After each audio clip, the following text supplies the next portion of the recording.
नमस्कार दोस्तों, आपका स्वागत है हमारे YouTube चैनल पर। और हम आपके लिए लेकर आए हैं 3 रहस्यमयी कहानियाँ जो आपको ज़रूर पसंद आएंगी। तो बिना किसी देरी के चलिए शुरू करते हैं हमारी पहली रहस्यमयी कहानी, पत्थर का शहर। लेखिका सावित्री बलोनी। आज बात एक अजीबो-गरीब शहर की है। एक ऐसा शहर जिसमें न तो इंसान बसते हैं और न ही जिंदगी करवट लेती है। ये शहर पत्थरों का है। जमीन पत्थर की, सड़क पत्थर की, दरो दीवार पत्थर के, और यहाँ तक कि इंसान भी पत्थर का। लेकिन कभी एक जीता जागता शहर आखिर रातों रात पत्थर का कैसे हो गया? उजाड़, बियाबान, वीरान। इस शहर की दहलीज पर पहुंचकर ऐसे न जाने कितने लफ्ज एक साथ जहन में कौंध जाते हैं। खासतौर पर इसलिए कि पत्थरों के इस शहर के बारे में मशहूर है कि शाम ढलने के बाद जो भी इस इलाके में रुकता है पत्थर का हो जाता है। जी हां, एक जमाने में इंसानों से गुलजार रहने वाला यह शहर आज पत्थर का हो गया है। और इस शहर का कानून जो भी तोड़ता है, यह शहर उसे भी अपनी तरह पत्थर का बना देता है। इस इलाके में जहां तक नजर जाती है, पत्थरों के सिवा और कुछ नजर नहीं आता। जमीन पथरीली, पहाड़ पथरीले, इमारतें पथरीली और इंसान भी पत्थर के। इतिहास गवाह है कि 600 साल पहले इंसानों से आबाद रहे इस शहर का एक एक इंसान अब पत्थर में तब्दील हो चुका है। और इसीलिए यहां मौत के तो आपको कई निशान मिलेंगे, लेकिन जिंदगी का एक भी नहीं मिल पाएगा।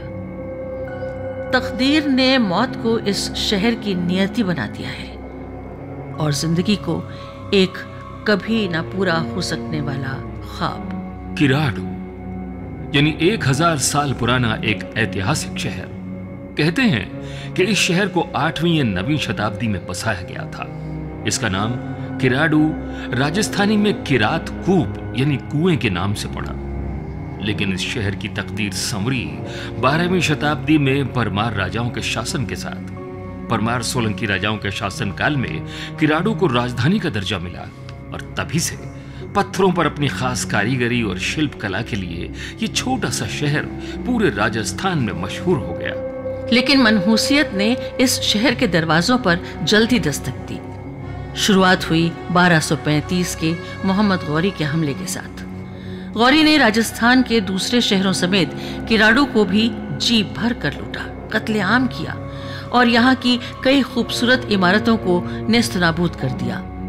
बस तभी से शुरू हुआ बर्बादी का सिलसिला इसके बाद भी नहीं रुका। 1368 से 1372 के बीच अलाउद्दीन खिलजी की फौजों ने किराडू पर खूब कहर ढाया। परमार राजाओं ने उनका डटकर मुकाबला किया, लेकिन जंग खत्म होते होते किराडू भी खत्म हो चुका था।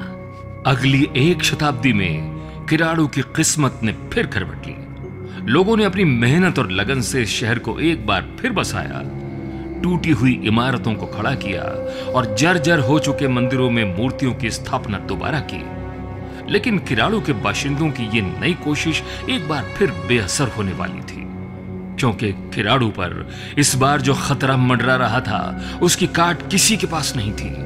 और यही वाकया इस शहर की किस्मत को हमेशा हमेशा के लिए बदल देने वाला था। कभी 2400 घंटे गुलजार रहने वाली किराडू की किस्मत आखिर पथरीली कैसे हो गई? आखिर कैसे एक पूरा का पूरा शहर देखते ही देखते पत्थरों के टीले में तब्दील हो गया? जिंदगी हमेशा के लिए खामोश हो गई। क्या ये किसी शैतानी ताकत के नापाक इरादों का असर था, या फिर किसी पहुंचे हुए शख्स के हुक्म की नाफरमानी का खमियाजा? ये 16वीं शताब्दी की बात है, जब किराडू का इतिहास सुनकर घुंघड़ीनाथ नाम का एक साधु अपने चेले के साथ किराडू पहुंचा।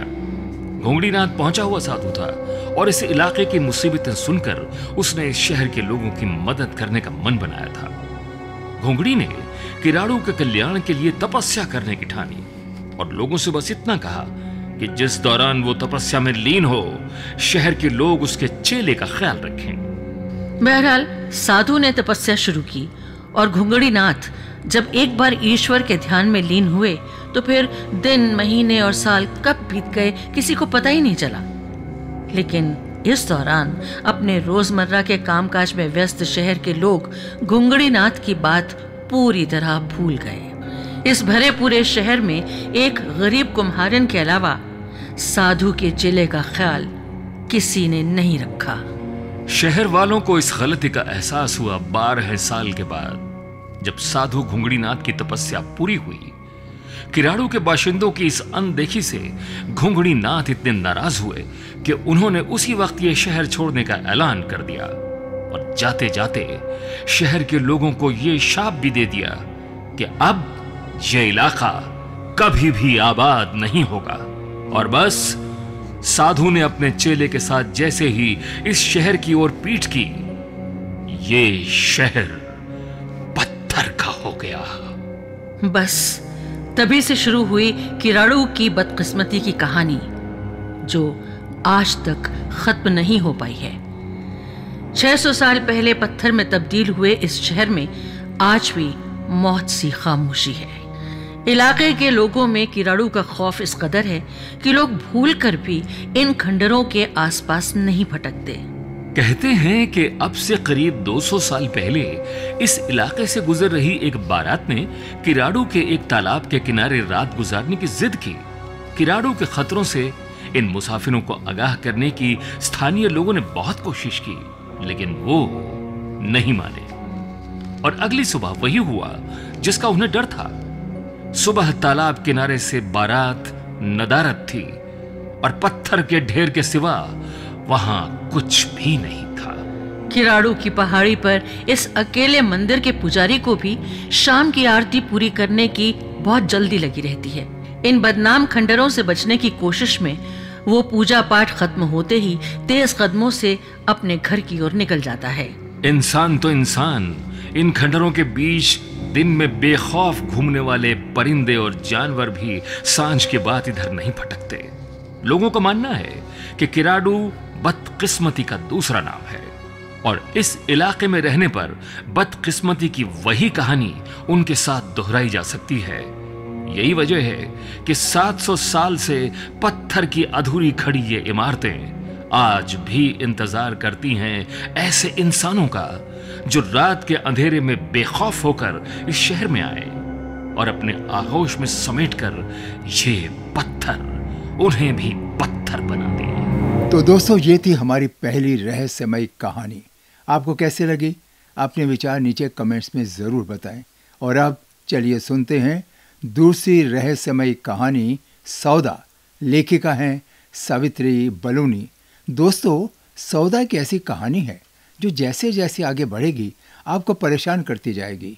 एक बीवी की 17 दिनों की ये कहानी है और कहानी की शुरुआत होती है बेंगलुरु रेलवे स्टेशन से।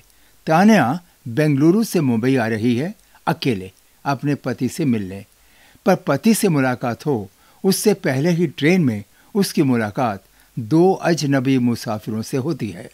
7 अक्टूबर 2011, Bengaluru railway station. Bengaluru railway station पर मुंबई जाने के लिए ट्रेन तैयार खड़ी थी। ट्रेन वक्त पर थी और तान्या भी तय वक्त से पहले ही स्टेशन पहुंच चुकी थी। बेंगलुरु की रहने वाली तान्या का पति साहिल काम के सिलसिले में मुंबई गया हुआ था। काम खत्म होने के बाद साहिल तान्या को मुंबई घुमाना चाहता था, इसीलिए उसने तान्या को मुंबई बुलाया था। बेंगलुरु स्टेशन से उसकी ट्रेन तय वक्त पर चल पड़ती है। तान्या अपनी बर्थ पर बैठी है और सफर शुरू हो जाता है। तान्या के साथ ही बर्थ पर 2 और लोग भी बैठे हुए थे। थोड़ी देर बाद तान्या को पता चलता है कि वो दोनों भी मुंबई जा रहे हैं, लिहाजा उनमें आपस में बातचीत शुरू हो जाती है। ट्रेन अपनी पूरी रफ्तार से मंजिल की तरफ बढ़ी चली जा रही थी। वक्त बीतने के साथ साथ तान्या भी दोनों अजनबी मुसाफिरों के साथ घुल मिल जाती है। वक्त बीतता जाता है और मंजिल करीब आती चली जाती है। अब बेंगलुरु बहुत पीछे छूट चुका था और मुंबई करीब आता जा रहा था। तान्या अब दोनों अजनबी मुसाफिरों से लगभग बेतकल्लुफ हो चुकी थी। यहां तक कि जब उन्होंने अपने साथ साथ उसे चाय पीने के लिए दी तो उसने चाय पीने से इनकार भी नहीं किया। पर चाय पीने के कुछ देर बाद ही अचानक तान्या का सिर घूमने लगा और फिर धीरे धीरे वो गहरी नींद में चली गई। पता नहीं कितनी देर बाद तान्या जैसे अचानक नींद से जागती है, पर अब वो ट्रेन में नहीं बल्कि किसी कार में है और साथ में है वही दोनों अजनबी मुसाफिर जो बेंगलुरु से उसके साथ चले थे और जिनकी चाय पीकर वो गहरी नींद में चली गई थी। नींद अब बेशक टूट चुकी थी, पर वो होश में अब भी पूरी तरह नहीं थी। अब नींद में बेहोश तान्या ट्रेन की बजाय कार में थी और कार मुंबई की सड़कों पर भागी चली जा रही थी। कार को कहाँ जाना था ये सिर्फ तान्या के इन्हीं दोनों अजनबी हमसफर को ही मालूम था। दरअसल मुंबई करीब आते ही दोनों अजनबी मुसाफिरों ने तान्या को जो चाय दी थी उसमें बेहोशी की दवा मिली थी, लिहाजा चाय पीते ही तान्या बेहोश हो गई। इसके बाद जब ट्रेन मुंबई पहुंची तो दोनों तान्या को इस तरह अपने साथ लेकर स्टेशन से बाहर आए कि देखने वालों को लगे जैसे सब साथ हों। स्टेशन से बाहर निकलकर दोनों ने एक टैक्सी की और बेहोश तान्या को टैक्सी में बिठाकर चल पड़े एक अनजान मंजिल की तरफ। पर अभी टैक्सी चल ही रही थी तभी तान्या को होश आ गया। खुद को ट्रेन की बजाय टैक्सी में पाकर वो घबरा गई। इसके बाद आहिस्ता आहिस्ता उसे सारी बातें याद आने लगीं। तान्या अब समझ चुकी थी कि वो फंस गई है, पर दोनों उसे कहाँ ले जा रहे हैं ये उसे पता नहीं था। लिहाजा अब वो उनके सामने गिड़गिड़ाने लगी, छोड़ देने की मिन्नतें करने लगी, पर दोनों ने उसे जान से मारने की धमकी देते हुए खामोश कर दिया। अब तान्या पूरी तरह से उनके रहमो करम पर थी। तान्या अपने पति साहिल से भी बात नहीं कर सकती थी क्योंकि दोनों ने उसका मोबाइल भी अपने कब्जे में ले लिया था। उनके चंगुल से निकल भागने का उसे अब कोई रास्ता नहीं सूझ रहा था, लिहाजा खुद की सलामती की खातिर उसने खुद को किस्मत के हवाले कर दिया। इधर कुछ देर बाद आखिरकार टैक्सी एक जगह रुकती है। दोनों अजनबी तान्या को अपने साथ उतारकर उसे एक घर में ले गए और फिर कुछ देर बाद तान्या को वहीं छोड़ निकल कहीं और चले गए। तान्या अब बिक चुकी थी। जी हाँ, वो दोनों अजनबी मुसाफिर कोई और नहीं बल्कि दलाल थे, जिनका काम ही ऐसी अकेली लड़की या औरत को झांसा देकर पकड़ना और फिर मुंबई के रेड लाइट एरिया में बेच देने का था। उन्होंने तान्या को ऐसे ही एक कोठे पर कुछ 45,000 रुपए में बेच दिया था। बेंगलुरु से मुंबई अपने पति के पास घूमने आ रही तान्या मुंबई तो पहुंच चुकी थी, पर वो अपने पति के पास नहीं पहुंच पाई, बल्कि अब वो मुंबई के एक बदनाम कोठे में कैद थी। और कुछ ही देर में तान्या को इस सच्चाई का इल्म हो चुका था। तान्या अब कोठे में कैद थी और कोठे की मालकिन उस पर लगातार जिस्म फरोशी के लिए दबाव डाल रही थी। उसे मारा पीटा जा रहा था, उस पर जुल्म ढाया जा रहा था, पर तान्या किसी भी कीमत पर इस गलीज धंधे में उतरने को तैयार नहीं थी। तान्या की जिद और विरोध को देखते हुए आखिरकार उसे एक कमरे में बंद कर दिया गया और फिर यह कमरा पूरे 5 दिनों तक बंद रहा। आखिरकार 5 दिन के इंतजार के बाद कमरे का दरवाजा खुला। तमाम कोशिशों और विरोध के बावजूद आखिरकार कोठे की मालकिन तान्या के कमरे में एक ग्राहक भेज देती है। अब तान्या उसके साथ कमरे में अकेली थी। उसकी इज्जत दांव पर थी। बच निकलने का कोई रास्ता नहीं था। अब ग्राहक तान्या के सामने था और कमरा बंद। तान्या बिल्कुल अकेली। पर इससे पहले कि ग्राहक तान्या की इज्जत पर हाथ डालता, तान्या उसके आगे गिड़गिड़ाने लगती है और फिर बेंगलुरु से मुंबई और मुंबई से कोठे तक पहुंचने की अपनी पूरी कहानी सुनाती है। ग्राहक शायद अच्छा इंसान था। वो उसकी कहानी सुनता है और मदद करने का भरोसा देता है। तान्या को इस कैद से रिहाई की अब पहली उम्मीद नजर आती है। वो ग्राहक से उसका मोबाइल मांगती है और अपने पति साहिल का नंबर मिलाती है। उधर साहिल परेशान है क्योंकि तान्या अब तक मुंबई नहीं पहुंची है। तान्या को गायब हुए इतने दिन बीत चुके हैं। वो अपने हर जानने वाले को फोन घुमा चुका है, पुलिस में रिपोर्ट लिखा चुका है, लेकिन तान्या की कोई खबर नहीं मिलती। इसी परेशानी के आलम में वो घर पर बैठा तान्या के बारे में सोच ही रहा था कि तभी उसके मोबाइल की घंटी बजती है। फोन उठाते ही दूसरी तरफ से तान्या की आवाज आती है। इसके बाद तान्या उसे अपनी पूरी आपबीती सुनाती है और साथ ही यह भी बता देती है कि इस वक्त वो कहां कैद है।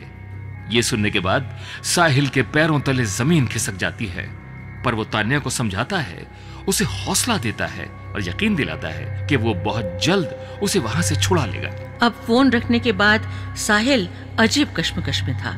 उसे डर था कि पुलिस के पास गया तो कहीं वो लोग तान्या को कोई नुकसान ना पहुंचा दे, और देर की तो उसे कहीं और ले जा सकते हैं। लिहाजा काफी सोचने के बाद तान्या को छुड़ाने की उसे एक तरकीब सूझती है। चूंकि तान्या ने उसे कोठे का पता बता दिया था, लिहाजा वो खुद ही ग्राहक बनकर वहां जाने का फैसला करता है और फिर प्लान के मुताबिक कुछ देर बाद ही वो उस कोठे पर पहुंच जाता है। एक पति अपनी बीवी को बचाने के लिए खुद ग्राहक बनकर कोठे पर पहुंचता है। कोठे की मालकिन उसे कई लड़कियां दिखाती है, पर उसे तो अपनी बीवी तक पहुंचना था। लिहाजा कई लड़कियों के बाद आखिरकार तान्या को उसके सामने लाया जाता है।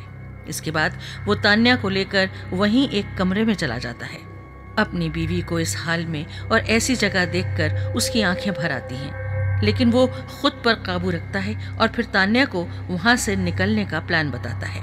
प्लान के मुताबिक साहिल कोठे के कमरे से ही मुंबई पुलिस कंट्रोल रूम को फोन करता है और पुलिस को सारी कहानी बता देता है। पुलिस फौरन हरकत में आती है और एक टीम साहिल के बताए पते की तरफ तुरंत रवाना हो जाती है। पुलिस कोठे पर छापा मारती है और आखिरकार तान्या के कमरे तक पहुंच जाती है। इसके बाद न सिर्फ तान्या बल्कि वहां से कई और ऐसी तान्या को भी आजाद करा लिया जाता है। बाद में तान्या की निशानदेही पर पुलिस कोठे की मालकिन सुनीता पुजारी और एक साथी रमीदा शेख और उसके 2 गुर्गों को भी गिरफ्तार कर लेती है। 17 दिन बाद तान्या अब एक बार फिर अपने पति साहिल के साथ है। वो मुंबई से बेंगलुरु वापस जा चुकी है, लेकिन बेंगलुरु से मुंबई तक का ये सफर वो शायद ही कभी भूल पाए। दोस्तों, इस कहानी ने हमें एक नसीहत दी है। नसीहत ये कि घर के बाहर कदम रखते ही कभी किसी अजनबी पर गलती से भी भरोसा न करें। अगर तान्या ने ट्रेन में बैठे अजनबी मुसाफिरों पर आंख मूंद कर भरोसा न किया होता तो उसकी जिंदगी में ये तूफान न आता। अगर खुद को सुरक्षित रखना है तो न सिर्फ हर अजनबी पर शक करें, बल्कि खुद शक पर भी शक करें। तो दोस्तों, ये थी दूसरी रहस्यमयी कहानी। उम्मीद है आपको ये भी पसंद आई होगी। अपने विचार हमें ज़रूर शेयर करें। और अब आगे बढ़ते हैं और सुनते हैं तीसरी और आखिरी रहस्यमयी कहानी, धोखा। लेखिका सावित्री बलूनी। एक लड़की ने दूसरी लड़की को ही लड़का समझकर लव मैरिज की। 4 साल तक दोनों साथ साथ भी रहे। फिर भी लड़की को नहीं पता चला कि जिस दूल्हे के साथ उसने 7 फेरे लिए असल में वो लड़का ही नहीं है। कहानी सिर्फ इतनी नहीं है, उसी लड़की ने खुद को लड़का बताते हुए दूसरी शादी भी रचा ली। यहां तक कि दोनों बीवियों को साथ साथ रखने भी लगा। तब भी उसकी असलियत सामने नहीं आई, पर पैसों के लिए धमकी देने और पहली बीवी के रहते हुए दूसरी शादी करने से नाराज होकर पहली पत्नी ने पुलिस में शिकायत दर्ज करा दी। इसके बाद पुलिस की हिरासत में पता चला कि जिस पति को उठाकर पुलिस थाने ले आई है, असल में वो तो मर्द ही नहीं है, बल्कि एक लड़की है। अब क्राइम की ये कहानी शायद आपको अटपटी लगे, हो सकता है पहली बार में आप इस पर यकीन भी ना करें, लेकिन ये पूरी सच्ची घटना है। इस अजीब कहानी की शुरुआत हुई वैलेंटाइंस डे तारीख 14 फरवरी साल 2018 से। इसी तारीख को जहां लोग प्यार के दिन का इजहार कर रहे थे, उसी दिन ठीक 4 साल पहले शुरू हुई एक प्यार की कहानी का अजीब अंत हुआ। फेसबुक पर जिस लड़के के स्टाइल को देखकर AA की पढ़ाई कर चुकी एक लड़की फिदा हो गई थी, उसकी जोशीली बातों की कायल हो गई थी, उसकी भौकाली हैसियत की दीवानी हो गई थी, उसी लड़की के सामने अपने पति का एक ऐसा सच सामने आया जिसे वो 4 साल तक कमरे में पति पत्नी की तरह रहकर भी नहीं समझ पाई थी। असल में 14 फरवरी 2018 को उत्तराखंड की हल्द्वानी पुलिस एक शख्स को गिरफ्तार कर थाने ले आई। उस शख्स का नाम था कृष्णा सेन। उस समय उसकी उम्र करीब 29 साल थी। इसके खिलाफ आईपीसी की धारा 498A यानी 498A और धारा 494 यानी 494 में रिपोर्ट दर्ज कराई गई। आईपीसी 498A यानी दहेज के लिए प्रताड़ित करना और आईपीसी 494 का मतलब पहली पत्नी के रहते हुए दूसरी शादी कर लेना। ये एफआईआर कृष्णा सेन की पहली पत्नी ने कराई थी। अब पुलिस इस केस में आरोपी कृष्णा से पूछताछ करती है तो पहले तो वो हर सवाल का जवाब गोलमोल कर देता है। इसके बाद पुलिस जब उसके साथ कुछ सख्ती करती है तो वो जवाब देता है, मैं लड़की हूं। ये सुनते ही पुलिस सन्न रह जाती है, भरोसा ही नहीं होता। पुलिस फिर से पूछती है, क्या कहा तुमने कृष्णा सेन? फिर जवाब देता है, मैं लड़की हूं। यकीन ना हो तो किसी महिला डॉक्टर को बुलवाकर चेक करवा लो। अब ये सुनते ही जो पुलिस वाले उसके बिल्कुल करीब खड़े थे वो दूर हो जाते हैं। तुरंत महिला डॉक्टर को बुलवाया जाता है और उसकी मेडिकल जांच कराई जाती है। अब डॉक्टर की रिपोर्ट में भी वही बात दोहराई जाती है, ये लड़का नहीं बल्कि लड़की है, इसमें कोई शक करने वाली बात नहीं है। अब ये सुनते ही पुलिस उसकी पत्नी को बुलाती है। ये सवाल करती है कि जिसे पति बता रही है वो तो खुद लड़की है, फिर दहेज प्रताड़ना, दूसरी शादी करना, ये सब आखिर क्यों? पुलिस का समय क्यों खराब कर रही हैं आप? अब ये जानकारी मिलते ही उसकी पत्नी के पैरों के नीचे से मानो जमीन ही खिसक जाती है। फिर वो कहती है कि मुझे इन 4 सालों में कई बार शक हुआ, लेकिन कभी ये नहीं लगा कि वो लड़का नहीं बल्कि लड़की है। इस तरह पहले तो कृष्णा सेन की बातों पर पुलिस को भरोसा नहीं हो रहा था और अब 4 सालों तक उसकी पत्नी रह चुकी उस लड़की पर आखिर पुलिस यकीन करे भी तो कैसे? 1 या 2 दिन की बात हो तो भरोसा भी कर ले, पर 4 साल तक कोई पति पत्नी की तरह साथ रहे और ये पता ही नहीं चले कि उसका पति कोई मर्द नहीं है बल्कि एक लड़की है। आखिरकार पुलिस ने कृष्णा सेन की दूसरी पत्नी को भी थाने बुलवाया, उससे भी पूछताछ की। तब थोड़ी देर बाद ही दूसरी पत्नी ने बताया कि मुझे तो कुछ समय बाद ही पता चल गया था कि ये लड़का नहीं बल्कि लड़की है, लेकिन उसकी धमकी देने और पैसों के चक्कर में उसने ये राज नहीं खोला। अब इस तरह जब पूरी कहानी पुलिस को समझ में आ गई तब उस पर एफआईआर की धाराओं में बदलाव करना पड़ा। अब पुलिस द्वारा इस केस में दहेज उत्पीड़न जैसी धाराओं को बदलकर धोखाधड़ी की धाराओं को जोड़ा गया। फिर तसल्ली से लड़की से लड़का बनने और 2-2 शादियां करने की पूरी कहानी को समझा गया। अब पूरी कहानी ये निकल कर आती है कि जिसे कृष्णा सेन कहा जा रहा था, असल में उसका नाम था स्वीटी सेन। इसे बचपन से और करीब से जानने वाले डॉली भी कहा करते थे, लेकिन बचपन से लड़कों के गेटअप में ही रहती थी, बिल्कुल टॉम बॉय की तरह। परिवार के करीबी लोग तो इसे लड़की जानते थे, लेकिन बाहर खुद को ये लड़का ही बताती थी। सिर्फ 12वीं तक पढ़ाई की। पढ़ाई के दौरान ही लोगों को धोखा देने की आदत बना डाली। लोगों से पैसे उधार लेकर नहीं लौटाना इसकी फितरत थी। ऐसी हरकतों का घर में पिता काफी विरोध करते थे, लेकिन स्वीटी को इससे कोई फर्क नहीं पड़ता था। इसका पूरा परिवार यूपी के बिजनौर के धामपुर का रहने वाला था। उम्र के साथ इसका शातिरपना बढ़ता ही गया। लड़कों की तरह रहना, सिर्फ लड़कों से दोस्ती करना और किसी को झांसे में लेकर पैसे ऐंठना, इसी से ऐशो आराम की जिंदगी जीना। फिर बड़ी गाड़ी में घूमना और उसी के सहारे दूसरों को बिजनेस में पैसे लगाने का ऑफर देकर पैसे ले लेना। कुल मिलाकर इसी तरह के फर्जीवाड़े में वो लगी रहती थी। लेकिन अब बड़ा हाथ मारने के लिए उसने लड़का रहकर ही लड़की से शादी करके पैसे कमाने की साजिश रची। इसी साजिश को पूरा करने के लिए उसने सोशल मीडिया का सहारा लिया। इसकी शुरुआत हुई साल 2012 से। स्वीटी सेन ने कृष्णा सेन के नाम से एक फेसबुक प्रोफाइल बनाया। उस पर कई लड़कों के ग्रुप वाले फोटो अपलोड किए। खुद को यूपी के अलीगढ़ में CFL फैक्ट्री का कारोबारी बताया, पर फेसबुक के मेन प्रोफाइल फोटो पर हॉलीवुड एक्टर लियोनार्डो डिकैप्रियो की फोटो लगा दी। लियोनार्डो वही फेमस हीरो हैं जो मशहूर फिल्म टाइटैनिक में थे। अब इसी प्रोफाइल से एक लड़की को फ्रेंड रिक्वेस्ट भेज दी। वो लड़की कृष्णा सेन का प्रोफाइल और स्टेटस देखकर उसकी फ्रेंड लिस्ट में जुड़ गई। अब फिर दोनों में बातचीत शुरू हुई। स्वीटी से कृष्णा बनकर उसने उस लड़की को पूरी तरह से अपने झांसे में ले लिया। फिर दोनों ने एक दूसरे के फोन नंबर ले लिए, बात भी होने लगी। चूंकि स्वीटी की आवाज थोड़ी भारी थी, इसलिए लड़कों की आवाज से काफी मिलती जुलती थी, लेकिन बात करने का तरीका इतना साफ और वजनी होता कि सामने वाला कभी समझ ही नहीं पाता कि वो लड़की है। इस तरह उत्तराखंड के काठ गोदाम की रहने वाली लड़की उसकी बातों में आ गई।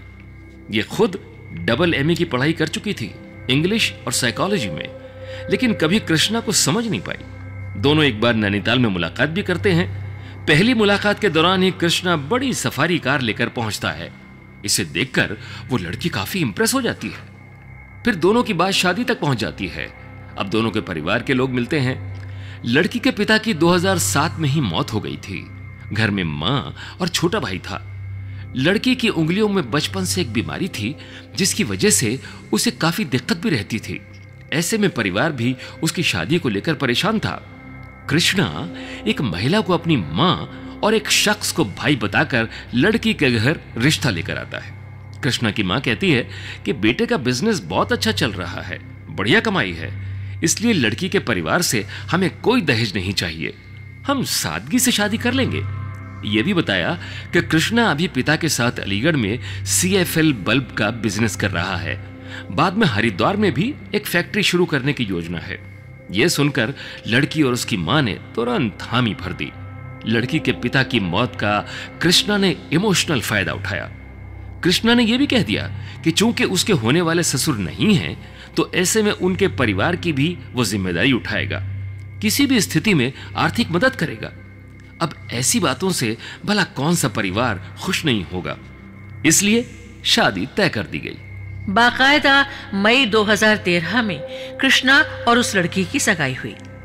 सगाई के दौरान ही कृष्णा हरिद्वार में CFL यूनिट लगाने के लिए पूरे प्रोजेक्ट प्लान को भी लेकर आया था, जिसे देखकर लड़की के परिवार वाले और खुश हो गए, क्योंकि कृष्णा बिल्कुल लड़कों वाले गेटअप में हमेशा बन ठन कर रहता था। लेटेस्ट मोबाइल फोन, महंगी गाड़ी और चाल ढाल बिल्कुल लड़कों के जैसे, इसलिए सगाई में भी किसी को शक नहीं हुआ। इसके बाद 14 फरवरी 2014 को दोनों की शादी होती है। ये शादी हल्द्वानी में ही हुई। एक गेस्ट हाउस में कुल 25 से 30 लोग आए थे। शादी में कृष्णा की तरफ से उसकी मां नहीं आई थी, बल्कि बाकी करीबी दोस्त आए थे। शादी के बाद हल्द्वानी के पास ही तिकोनिया इलाके में 3 बेडरूम सेट किराए पर लेकर पति और पत्नी रहने लगे। अब शुरू होती है यहाँ से असली कहानी कि आखिर शादी के बाद भी लड़की से लड़का बने कृष्णा की पोल क्यों नहीं खुल पाती। दरअसल इस बारे में कृष्णा की पत्नी बनी रही महिला ने खुद पूरी कहानी बताई थी, जिसमें सुहाग रात से लेकर कृष्णा की गिरफ्तारी तक की पूरी कहानी है। दरअसल सुहाग रात के बारे में पहली पत्नी ने भी बताया कि उस रात कमरे में आने के बाद कृष्णा ने अलमारी से ब्लैक शॉर्ट्स और रेड टी-शर्ट निकाली। इसके बाद वो बाथरूम में कपड़े चेंज करने के लिए चला गया। उसने कहा कि तभी मुझे अजीब लगा कि कपड़े चेंज करने के लिए बाथरूम क्यों गया।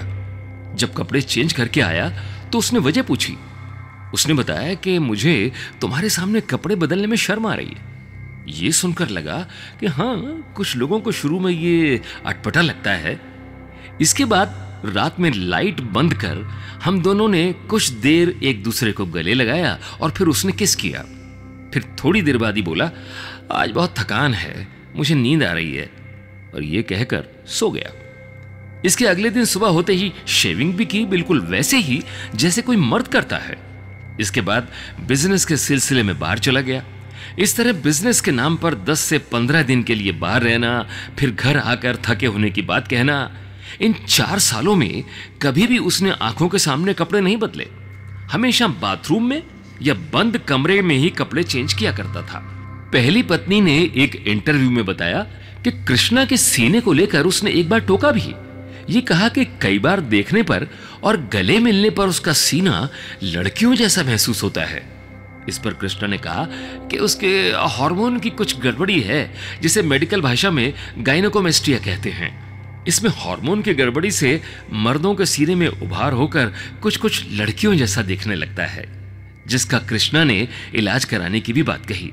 इसलिए भी उसे किसी के सामने कपड़े उतारने में शर्म आती है। पहली पत्नी ने यह भी बताया कि कई बार ऐसी स्थिति आई कि दोनों के बीच पति पत्नी जैसा संबंध बने। कई बार टाल मटोल करने के बाद जब कृष्णा को लगता कि अब उस पर शक हो जाएगा तो वो कमरे की लाइट बंद कर देता।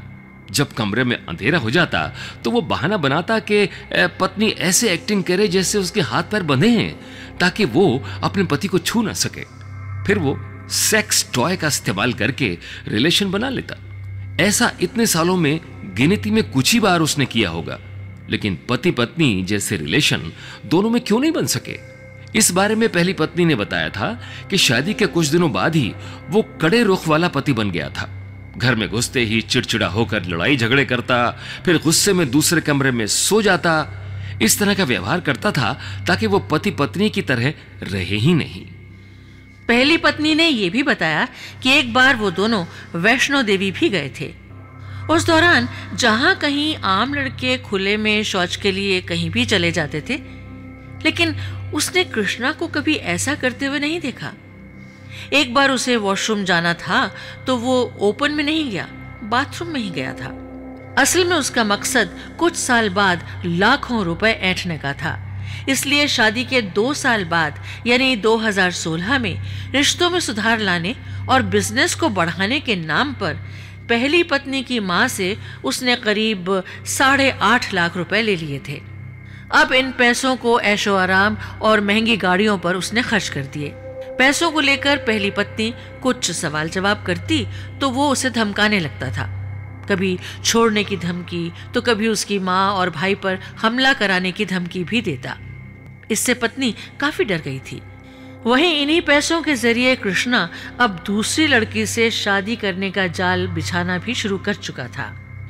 आखिरकार 29 अप्रैल 2016 को उसने दूसरी शादी कर भी ली। इस बार उसके निशाने पर आई थी 22 साल की एक लड़की। इसमें चौंकाने वाली बात यह थी कि इस लड़की का भाई खुद कृष्णा का दोस्त था और उसे पता ही नहीं था कि वो लड़की है। अब उसकी बहन ने इसके झांसे में आकर इससे शादी रचा ली। अब इस बारे में पहली पत्नी को जानकारी हुई तो उसने विरोध किया। इस पर कृष्णा ने खूब धमकाया और उसके परिवार को मरवाने की धमकी दे डाली। इसके साथ ही कृष्णा ने दोनों पत्नियों को कुछ समय के लिए साथ भी रख लिया। इससे परेशान होकर आखिरकार पहली पत्नी ने पहली बार 6 अक्टूबर 2017 को काठगोदाम पुलिस में पति के खिलाफ शिकायत दी थी, जिसमें आरोप लगाया था कि उसका पति कृष्णा सेन उससे मारपीट करता है, दहेज की मांग करता है और बिना तलाक दिए उसने दूसरी शादी भी कर ली है। पुलिस को यह भी बताया कि उसका पति कहता है कि अगर दूसरी शादी के बारे में अपनी मां और भाई को बताया तो वो मर्डर कर देगा। इस जानकारी को पुलिस ने पहले तो गंभीरता से नहीं लिया और फिर कुछ समय बाद जब आरोपी के बारे में जांच की गई तो पता चलता है कि कई लोगों को इसने फर्जी चेक देकर ठगी की है। किसी से गाड़ी लेकर 50,000 से 1 लाख रुपए तक के फर्जी चेक दे दिए हैं जो बाद में बाउंस हो गए। इस तरह फर्जीवाड़े के मामले में पुलिस ने उसे 14 फरवरी 2018 को अरेस्ट किया था, जिसके बाद पूछताछ में उसने खुद को लड़की बताया था। तब पहली पत्नी को भी जानकारी हुई थी। हालांकि दूसरी पत्नी को शुरुआत के कुछ महीनों में पता चल गया था कि कृष्णा कोई लड़का नहीं बल्कि लड़की है, लेकिन उसने अपनी मर्जी से उसके प्यार में फंसकर शादी की थी, इसलिए खुलकर किसी से कुछ कह भी नहीं पा रही थी। लेकिन पुलिस और पूरी दुनिया के सामने जब उसकी असलियत आ गई तब उसने कृष्णा उर्फ स्वीटी के साथ रहने के लिए मना कर दिया था और जेल भिजवाने में गवाही देने के लिए भी तैयार हो गई थी। पुलिस की जांच में यह भी पता चला कि उसके पास कई आधार कार्ड हैं। किसी आधार कार्ड में उसकी जन्म तिथि 1990 है तो किसी में 1993। लोकेशन भी अलग अलग है। पड़ताल में उसके आधार कार्ड पर नाम कृष्णा सेन और जेंडर पुरुष मिला, लेकिन एक राशन कार्ड पर उसका नाम स्वीटी और जेंडर फीमेल मिला था। पुलिस की जांच में यह भी पता चला कि ये 1 या 2 नहीं बल्कि दर्जनों लोगों से धोखाधड़ी कर चुका है, या यूं कहे कर चुकी है। किसी से जमीन के नाम पर फर्जीवाड़ा तो किसी को पैसे लेकर नहीं लौटाने का मामला। यहाँ तक कि उसके इस फर्जीवाड़े की उसकी माँ और भाई को भी जानकारी थी, लेकिन वो ज्यादा विरोध नहीं करते थे। तो दोस्तों, ये थी हमारी तीसरी और आखिरी कहानी। आपको हमारी तीनों कहानियाँ कैसी लगी हमें कमेंट्स में ज़रूर बताएं। हमारे चैनल को लाइक करें, शेयर करें और सब्सक्राइब करना ना भूलें, ताकि आपको ऐसी और भी इंटरेस्टिंग कहानियाँ सुनने को मिलती रहें। धन्यवाद और नमस्कार।